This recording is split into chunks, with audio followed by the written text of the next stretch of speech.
السلام عليكم الإخوة الأخوات. اليوم جيت نشارك معكم واحد الموضوع ديال وجع الأضراس. هاد وجع الأضراس أو الأسنان اللي واحد الموضوع اللي هو خايب، متى واحد ما كيبغي يجبدو. كلشي كيقول عليه شكيكو ياك. ولكن بغينا نفيدو الناس. واحد النهار ضرتني واحد الطرصة بشكل رهيب، راسي بغى يتفرقع، راسي بغى يتسطى، راسي شوا شاقور، تقول شد شاقور ونحلو. أه ما يخليك ترقد، ما يخليك تنعس، ما يخليك تنوض، ما يخليك تفكر، تاكل لا تشرب لا والو. كيولي الهاجس ديالك هو تسكت هذاك، او تسكن هاد الالام هذا وتسكتيه وتحيديه من راسك، ولكن بدون جدوى. واحد النهار شدني بالليل هادشي، وخصوصا هاد الوجع ديال الراس كيجيك في ايام العطله، سبحان الله العظيم، السبت والحد والليل.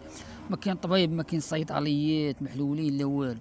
المهم شدني الوجع، قلت لك بالليل اضطريت نوض دير خلطات، كندور قلب هنا جيب هادي، دير الماء في، دير السكر، دير، لا عفوا، دير الملحه في الماء سخون، دير هادي ودير الحامض، دير المعجون الاسنان، والو ما بغى حتى حاجه، ما بغى يسكن لي داك الالام ديال الاضراس.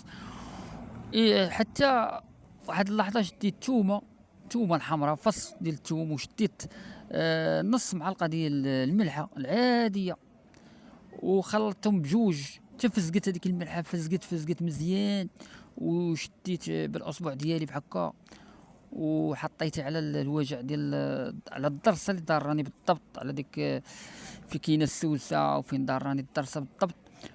وما نعاودش ليكم، تصوروا معايا بعد 14 دقيقه حتى 15 دقيقه سكن الالام، او سكت لي الالام، وزكا داك الصداع وداك التهراس ديال الراس ديال الضرسه، وعاد نعست.